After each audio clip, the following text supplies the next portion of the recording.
Hallelujah production house present रूह की बारिश चैनल।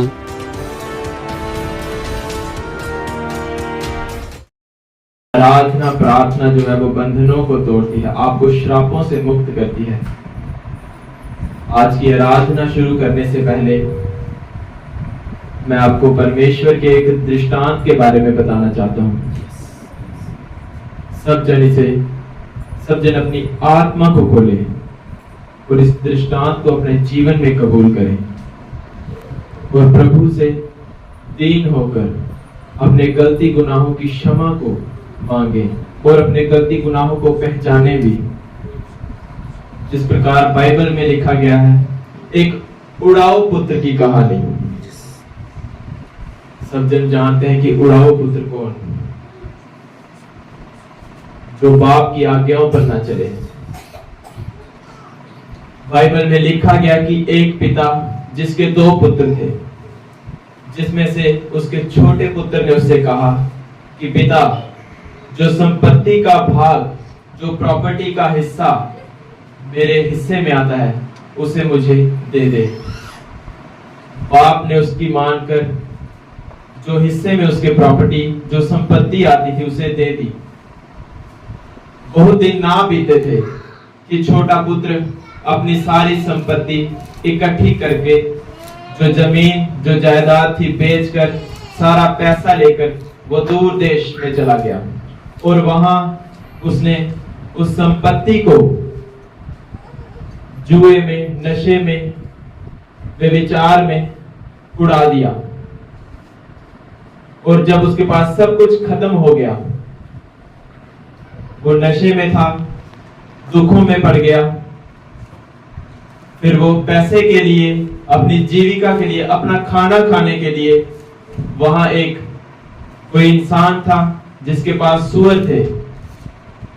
वो उसके पास सूअरों को चराने लग गया और उसके मालिक ने उससे कहा कि तुझे पैसा कुछ ना मिलेगा, खाने को कुछ नहीं मिलेगा, परंतु जो ये सूअर खाते हैं, जो चारा सूअर खाते हैं, उन्हीं में से तू खाएगा। वो क्या कर रहा था? वो उन सूअरों में से ही खा रहा था और उसके मनों में फिर पश्चाताप जागा और उसने सोचा और जाना कि मेरे बाप के वहां कितने ही नौकर थे जिनको भोजन से भी अधिक खाने को मिलता है और मैं यहाँ सूअरों के बीच में खा रहा हूं।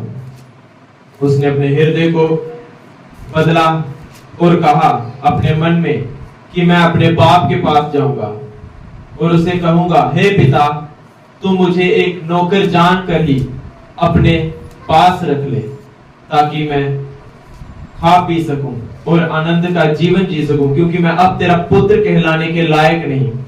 उसने ये निश्चय किया और वो फिरा, उसने अपने मन को फिराया और अपने बाप की घर की ओर फिरा।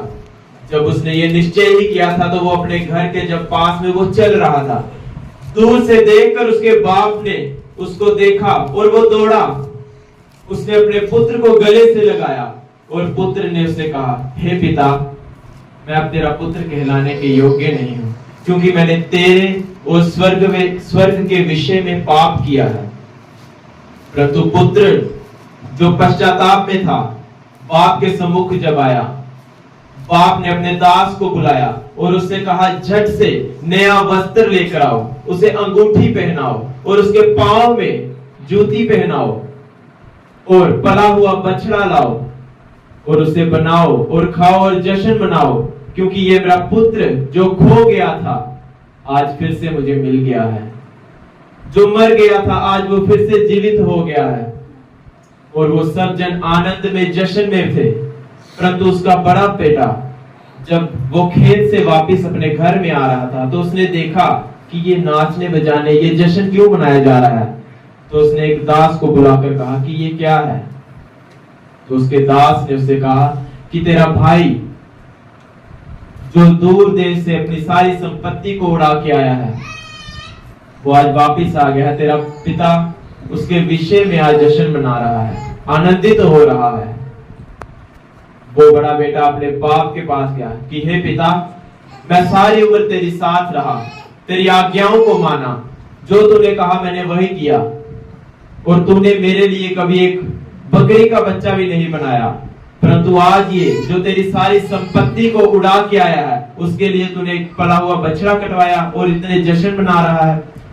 परंतु उसके पिता ने उससे कहा कि तू तो मेरे पास ही है, और जो मेरा है वो सब कुछ तेरा ही है, परंतु ये तेरा भाई जो मर गया था आज जीवित हो गया है, जो खो गया था आज लौट आया है। उसी प्रकार आज सब जन अपने गलती गुनाहों को जांचे और समझे कि उड़ाऊ पुत्र हम कैसे हैं और हमारा पिता कैसा है। जो गलती गुनाह हमने उस स्वर्ग के उस बाप के विषय में किए, उसकी आज्ञाओं को जानकर भी ना माना, और उसका दिया हुआ हर एक आशीष को जो हमने उड़ा दिया, आज परमेश्वर से पश्चाताप करें, उस उड़ाऊ पुत्र के समान अपने मनों को फिराएं, अपने बाप की ओर फिरें, क्योंकि वो हमें खड़ा करने के लिए कब से वेट करता है कि तू मेरे पुत्र अपने मन को तो फिरा, मैं तेरे लिए आसमान खोल दूंगा, तू अपना मुंह तो पसार, मैं तेरा मुंह भर दूंगा। आज पिता हमारे उस पश्चाताप को कबूल करेगा, क्योंकि उसने कहा कि क्षमा करने का अधिकार मेरे पास है। आज सब जन अपने गलती गुनाहों की क्षमा मांगे। हम सब अपने अपने पापों को जानते हैं, और परमेश्वर का वचन भी ये कहता है कि जो कोई अपने पापों को मेरे सम्मुख आके मान ले और कोई अपना अधर्म ना छिपाए, तो मैं उसके सारे अपराधों को क्षमा करूंगा और उसे अनंत जीवन दूंगा। तो आज सब जन परमेश्वर से क्षमा मांगे, और वो सामर्थ रखता है हमें क्षमा करने की और नया जीवन देने की। हालेलुया। तो सब जन आंखों को बंद करेंगे, हाथों को उठाएंगे और परमेश्वर की आराधना में आज उससे क्षमा मांगेंगे, और वो हमें क्षमा करेगा। आज केवल होठों से उसकी महिमा नहीं, बल्कि अपने दिल से उसकी महिमा को करेंगे। हालेलुया। मैं उजाड़ू पुत तेरा मैनू माफ करी, मैं उजाड़ू पुत तेरा मैनू माफ करी, परत के आया कोल तेरे मैनू माफ करी,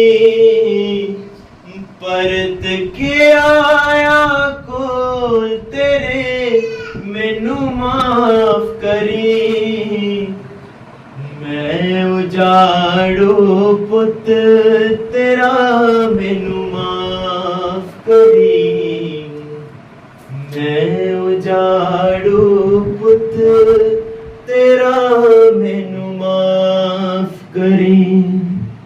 सज्जन का है, मैं उजाड़ू पुत तेरा मैनू माफ करी, मैं उजाड़ू पुत तेरा मैनू माफ करी, परत के आया कोल तेरे मैनू माफ करी, परत के आया कोल तेरे मैनू माफ करी, मैं उजाड़ू पुत तेरा मैनू माफ करी, मैं उजाड़ू पुत तेरा मैनू माफ करी, मैं हुण तेरा पुत अख बाण दे योग नहीं हां, मैं हुण तेरा पुत अख बाण दे योग नहीं, मैं हुण तेरा पुत अख बाण दे योग नहीं, हां मैं हुण तेरा पुत अख बाण दे योग नहीं, हां नौकर वांगू रख ले मैं पुत दे योग नहीं, हां नौकर वांगू रख ले मैं पुत दे योग नहीं, पाप ना मेरे को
तेरा पुत देखो मुख पर सा बैठा, मैं तेरा पुत देखो मुख पर सा बैठा, सब कुछ दिता तेरा मैं अब गवा बैठा, सब कुछ